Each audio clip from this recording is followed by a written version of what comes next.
Our session for today will be about whole numbers, and our focus for this one will be terms and mga definitions, properties, and also the series of operation. Now, let's start with this definition. Whole numbers are exact numbers. These numbers exist in the number line, hence they are all real numbers. But not all real numbers are whole numbers. So, whole numbers, for a while, let me make use of my pointer first. Okay. They are a set of positive numbers along with zero. Do not have fractions and decimals. So there you have it. What you are seeing on your screen, maunay atong whole numbers from 0. It starts with 0 all the time. Take note of that. 0, 1, 2, 3, 4, 5, so on and so forth. Okay? Now let's continue. Natural numbers are positive integers greater than 0. 0 is not included because natural numbers are also called counting numbers. And when you do count, like example, I'm going to tell you, okay, count off please. You don't say 0. You always count starting with the number 1. Like 1, 2, 3. So the counting numbers are simply 1, 2, 3, 4, 5, 6, so on and so forth. Again, walay negative numbers, walay fractions, and walay decimals. Those are what you call the natural or counting numbers. Let's proceed. Let's have the integers. Integers are like whole numbers, but this time, the negative numbers are included. Still, walay fraction, walay decimal. And take note of this. This is our set of integers. 0 going to the right positive, 0 going to the left is negative. Okay? Now, let's proceed to this important concept. You tell me whether you agree with this or not. Okay? Number 1. All natural numbers are whole numbers. Agree or disagree? Agree. You agree with that? Same thing with this. Kaya nga naman, sir, ang natural numbers are 1, 2, 3, 4, 5, so on and so forth.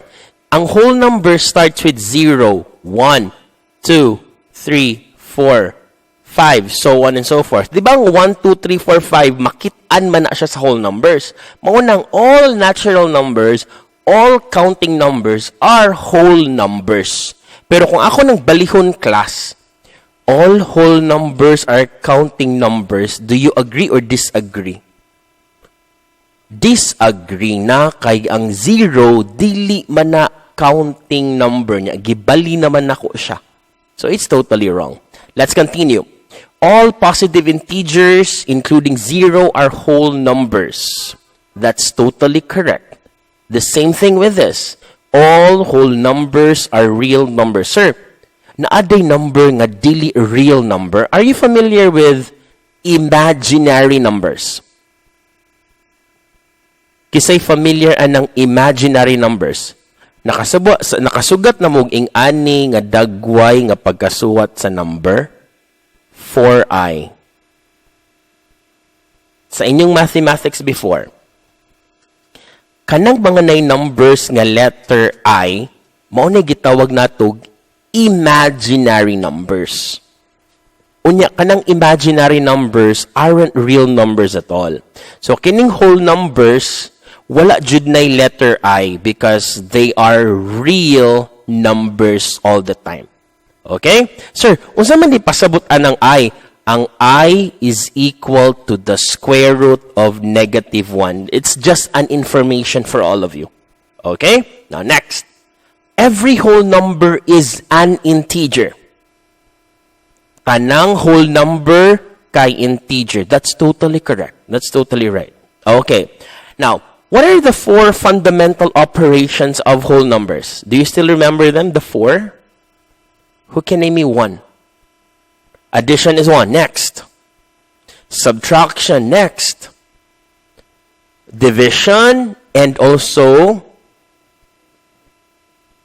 we're done with multiplication. Again, addition, subtraction, multiplication, and division. Those are the fundamental operations of whole numbers. Now let's begin with addition. Any volunteer, read the definition of addition. Yes, Riza.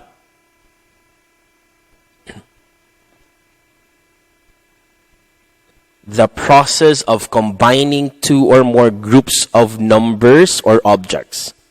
Let's have the different parts. Yes, I'm seeing somebody raising her hand. Read this one, please. Addends. This is the first part in addition.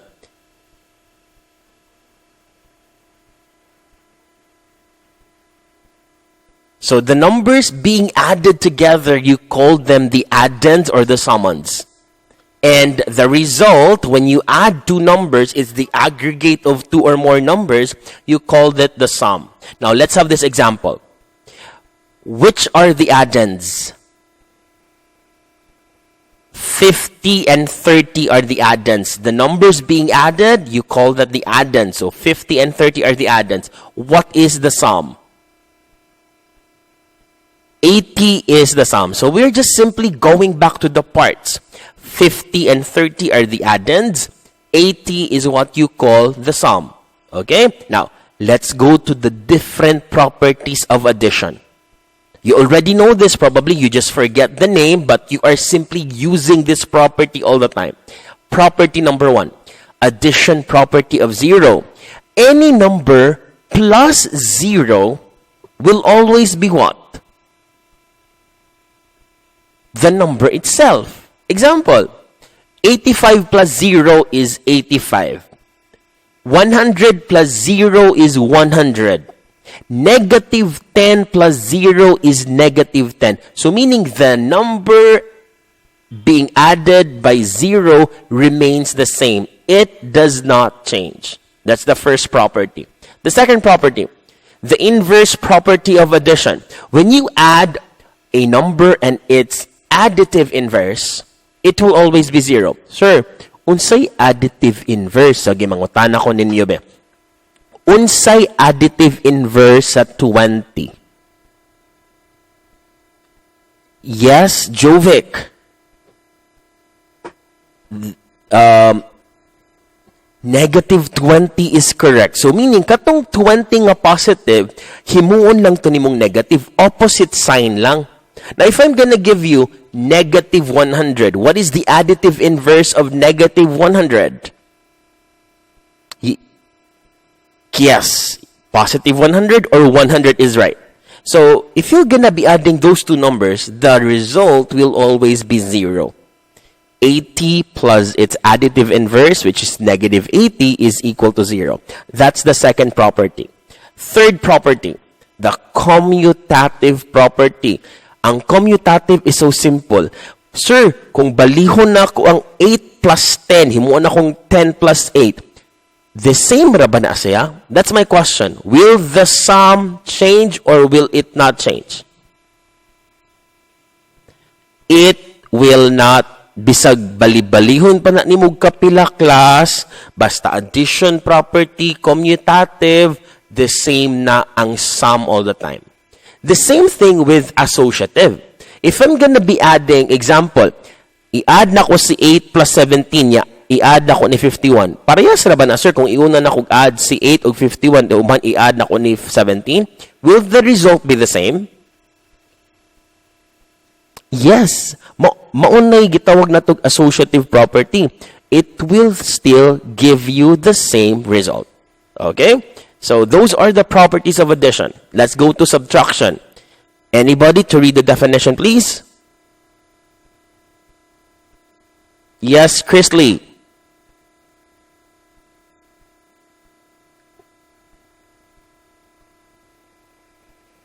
Okay, the process of taking away one number from another. Yes, Carla, read the definition of the minuend.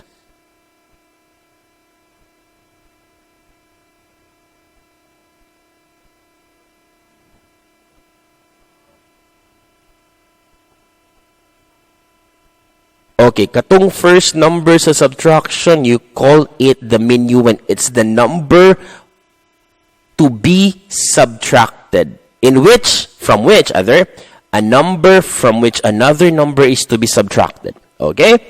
Let's go to the second part, the subtrahend. Cherry May, go on.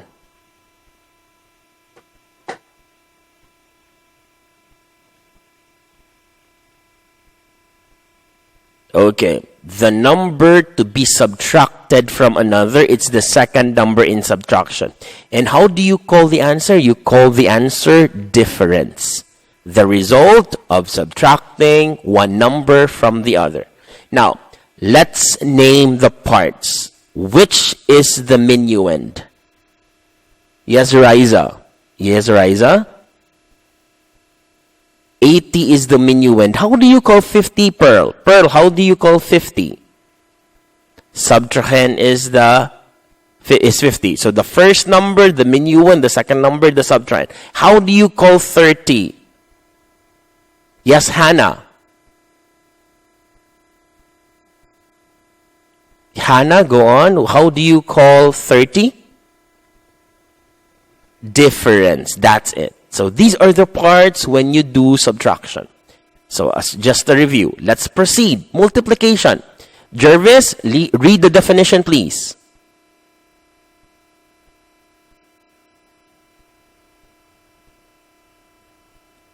Jervis, are you still there? Go on, Jervis. Read the definition.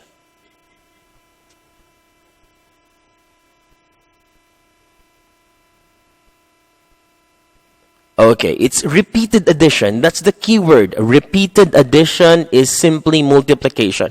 These are the parts. There is what you call the multiplier, the multiplicand, and the product. Now, the multiplier is usually the first one to be written. The multiplicand is the second one to be written. But in some books, nagkabali-bali ni sila. So I will not be very strict with that. I will be calling those two as factors. So instead of calling them multiplier and multiplicand, I'm going to be using the word factors for the two of them. So the factors are simply the numbers being multiplied together. And which are your factors?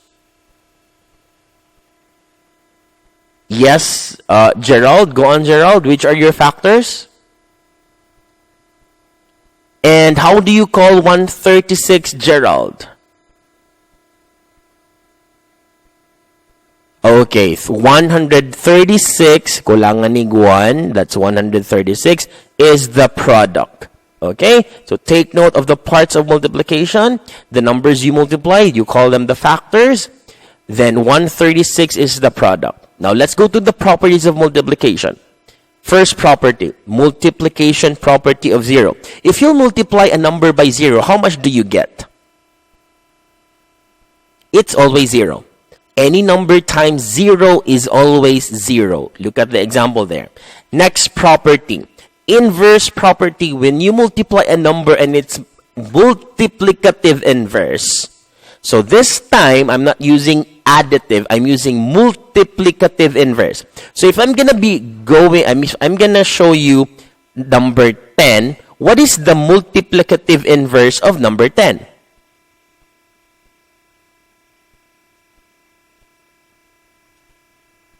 When I say multiplicative inverse of number 10, reciprocal, baliktad sa number 10.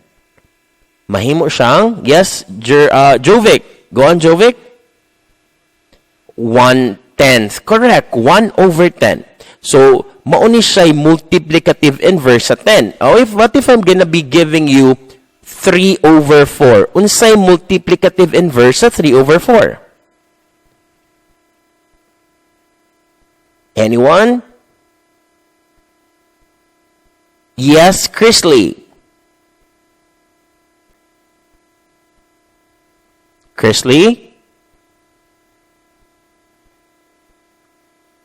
Kana siya, maunay additive inverse. I'm asking man for multiplicative inverse.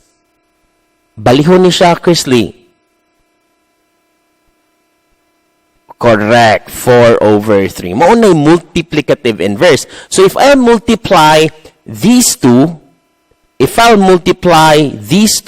the result will always be 1 all the time. Okay? So that's property number 2. Let's go to property number 3. Multiplication property of 1. So meaning any number multiplied by 1 is the number itself. Like 8 times 1 is 8. 1 million times 1 is 8. I know, 1 million times 1 is 1 million. Sir, what if, sir, ba? Ako ang gihatag, sir, yung ani. 8 times 7 times 10 times negative 3 times 0. What's your answer for this? Please do not waste your time multiplying these numbers. Because when you reach 0, it will give you 0. Right away, if you see a 0 factor there, na ay 0 nga multiplier or factor, the result is always 0 all the time. That's property number 1. Okay? Let's go to property number 4. Commutative. The same as, in addition, kung bali-balihon pa na ni mo, sir, gibalin na ako, sir, the same gihapon na og result, sir. Same thing with associative. Kung unahon na ako multiply, ni times na ako ni 5, ni unahon ko multiply ang 3 og 5, times na ako di 2, we will still get the same answer. Okay? Now, let's proceed to division. Division is a method of distributing a quantity, a group of things, or an object into equal parts. In other words, it splits a quantity, an object, or a group of things into equal parts. The division is an operation that is the inverse of multiplication. The dividend is the number that is to be divided. The divisor is the number by which the dividend is being divided. The quotient is a result obtained in the division process, and remainder is the portion of the dividend that is left over after division. Let's have this example. Which of these is the dividend? If you're gonna write this in words, 34 divided by 5 is equal to 6. Remainder 4. Okay, I'm simply writing it this way. Which is the dividend? The number 34. Kanang sulod sa atong division symbol o kining number nga gaon na dire is the dividend. Which is the divisor? The number 5. The number 5 is the divisor. Kinesia, the number outside your division symbol. What is the quotient? The number 6 is the quotient. This one over here, this one over here is the quotient. And which is the remainder? 4. Is it possible that you will have no remainder? When you say no remainder, how much is the remainder? 0. It does not say no remainder. It has a remainder, but the remainder is 0. But then you say no remainder. So it means 0 remainder, okay? Now let's proceed. Special facts about division. When dividing something by 1, the answer will always be the original number. So meaning, 10 divided by 1 will always be the number or the dividend. Okay? Another special fact about division. Division by 0 is undefined. So if I'm going to divide 10 by 0, it's undefined. If I'm going to divide 20 by 0, it's undefined. You don't write 20, you don't write 0. You write the word undefined. Okay? Third fact about division.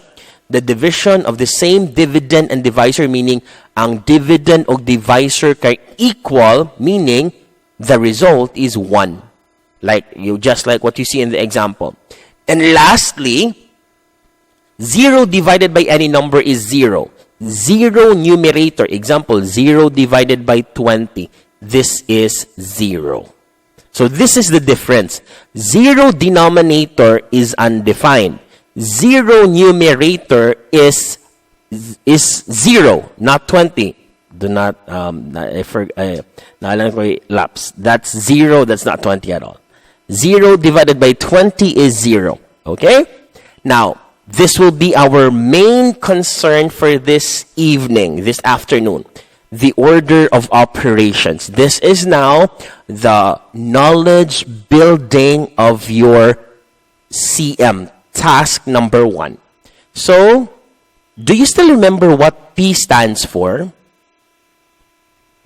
Very good. Parenthesis. Parenthesis, I get that. So, take note, naatay parenthesis, naay braces, naay brackets. Next, unsa may pasabot aning letter E diri sa PEMDAS?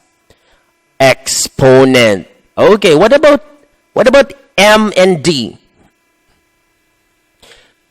Okay, sir, nganong gidungan na nimong multiplication o division? O later on, you will know because kanang duha, dungano na siya from left to right.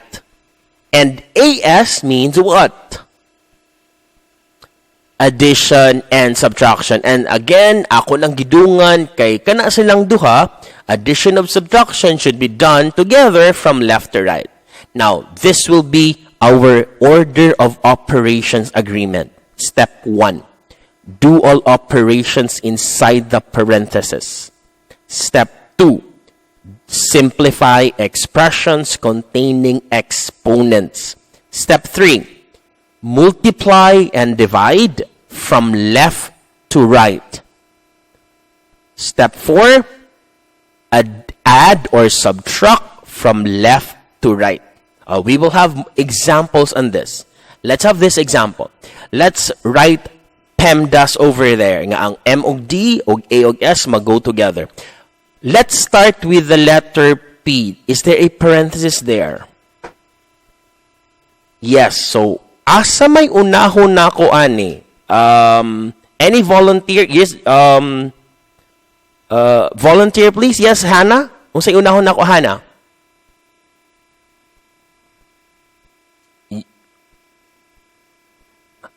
So you will get 2 for this, and you will get 3 for this. Then you bring down times 6 divided by 3, the plus symbol, and do not forget, you still have an exponent for 3. So katong wala ninyo hilabti, i-bring down to sila. Then, wala na tayo parenthesis, okay na si parenthesis. Let's go to exponent. Do we have an exponent there? Yes. So, what is 3 squared? 9. This is 9. So, bring down everything. Katong wala ninyo gimanipulate, i-bring down na sila. Plus. Next. Okay na, wala na exponent. Let's go to multiplication and division. From left to right. Okay, mag-una ta diri. 2 times 6. 12. 12 divided by 3. And then, bring down 9. So, I did multiplication and division from left going to right. What is 4 plus 9? How much? 13. There you go. Mo na answer na to sa example number 1.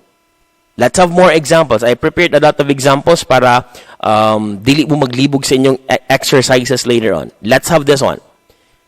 PEMDAS again. So, I will start with parenthesis. So, this is how much? 5. And let's bring down katong wala nato gi-manipulate. Minus 3 squared plus 4 divided by 2. Unsay sunod buhaton nato ani class? Exponent. And how much is this? 9. Bring down 9. So we have 4 times 5. The operation is minus 9 plus 4 divided by 2. Which should be next? Multiplication of pila man ni siya? Naapay lain? Division. Pwede man eh. Pila man ni siya? 2. nya i-bring down si minus 9, the sign plus. Okay? Now, let's do the operation now. Addition and subtraction from left to right. O, i-minus, pila? 11 nya. Plus 2. 13. It's our answer. Okay? Let's have more questions, by the way. Questions? None so far. Let's proceed to this example. The same process. We will start with parenthesis. 2. And then you have 3. Then do not forget, nice square. Minus 6 divided by 3. The operation plus. And you have square for 3. Let's check parenthesis. Let's proceed to exponent. And how much is this? 4. How much is this? 9. Bring down, katong wala, gimanipulate. We have 3 plus. Okay. Sunod, asay buhato na ako ana section. Section fervent. Division. Okay. O, pila man ni siya? 2. So, i-bring down ako ang 4. I-bring down ako ang minus. I-bring down ang plus ug ang 9. Sunod, last part, addition and subtraction. O, 4 minus 2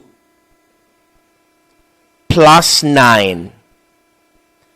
There you have it. The answer is 11. Okay? Let's have more examples. This time, kinisha. Start with the parenthesis again. This is 4 squared. So, 64, bring down, divided, bring down, bring down na akong square, times 9, minus 5 squared. Okay, sunod, sa ibuhato na ako. Exponent. How much is this?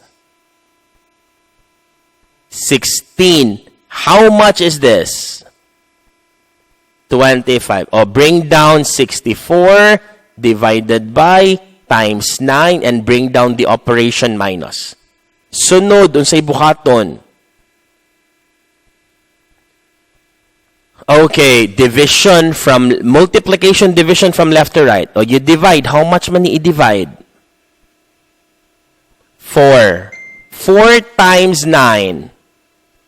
36. Bring down 25. So, what is 36 minus 25? 11 is your answer there. Okay?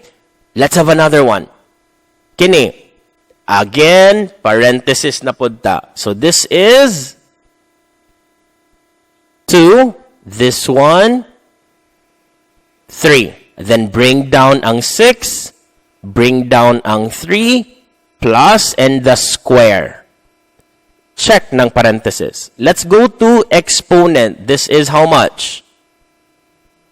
9. Bring down everything. Okay. And then, let's do multiplication and division. How much is this when multiplied? 12. Divided by 2. Then, plus 9. 15. And that will be our answer. Now, sir, what if, sir, yung ani, daghan kay puros parenthesis, sir, wala exponent? Unsay buhaton na ako, ani, what will I do? Tanawan ninyo, unsay pinakasulod nga grouping, sir, ang parenthesis. Unsay sunod sa parenthesis, sir, ang bracket. Sunod sa bracket, sir, ang braces. So, mo ni atong hanay karon.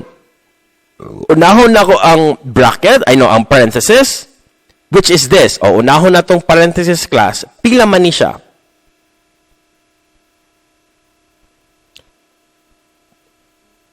Is puros man ni negative.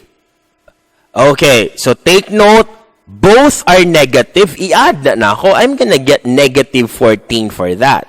Now, ang maumani giuna na ako, so ang buhaton na ako, i-bring down, minus 2, ang symbol, negative 8, brackets, negative 4, minus niya, parenthesis, minus 6. Gikopya ra jud na nakong mga braces o mga brackets din ha. Ang gimanipulate pa nato is ang sulod sa parenthesis. Now, naapamante parenthesis dire. So how do I remove this parenthesis? What are we gonna do with this? What is negative? I-multiply nimo sa negative. Oh, so meaning kini di ay siyang minus negative 14 sir, mahimo ng plus 14. So, i-bring down na po na ako si 10, si minus 2, si braces, si 8, si bracket, si minus 4, si minus 6, bracket, braces, and minus 18. Okay. So, okay na atong parenthesis. Check na na. Ang sunod, ang braces. O, pila maning negative 4 plus 14 minus 6. Kini siya.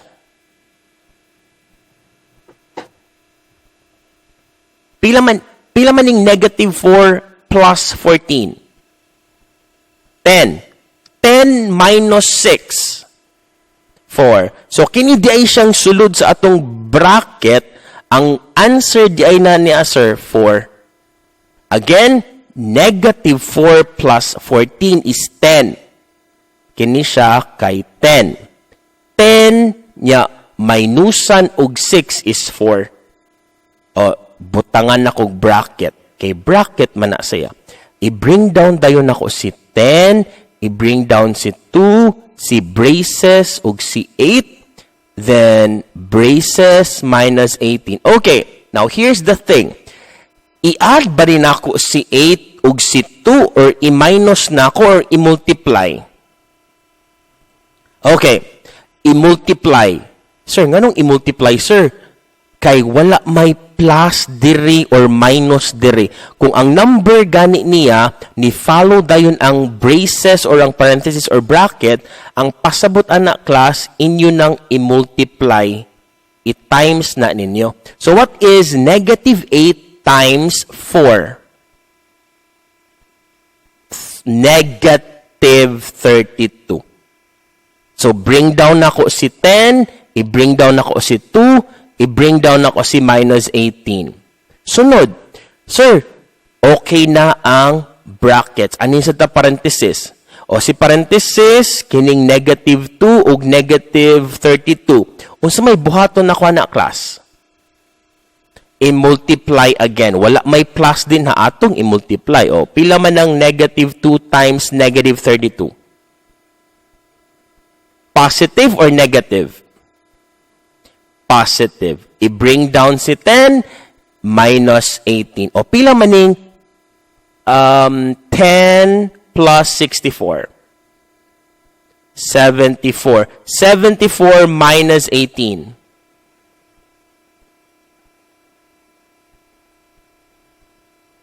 56. There you have it. Ang answer di ay nato, sir, 56. Okay, let's have another example aning mga brackets, parentheses, o braces. Okay na siya. This one. Okay, let's begin with the parentheses. O pila maning negative 6 minus 7. Negative 13. Now, my question, class, what if ang nakasuwat diri 6 minus 1 ay minus 7 unsa isuwat nako diri ang nakasuwat 6 minus 7 negative 1. Okay, 6 minus 7 is negative 1, but since puros na negative, i-add na nako. Bring down ni nako, i-bring down ang tanan nga wala gi-manipulate. Okay, let's bring that down over there. Sunod, unsay buhaton nako ani class? Naapay parenthesis, unsay buhaton aning negative ug negative mahimo? Positive 13. O, bring down na pod 8 minus 2 minus 5 bracket negative 4 negative 3 braces minus 9. Okay, wala na tayo parenthesis. Ang sunod, ang atuang bracket. O, pila man ni siya?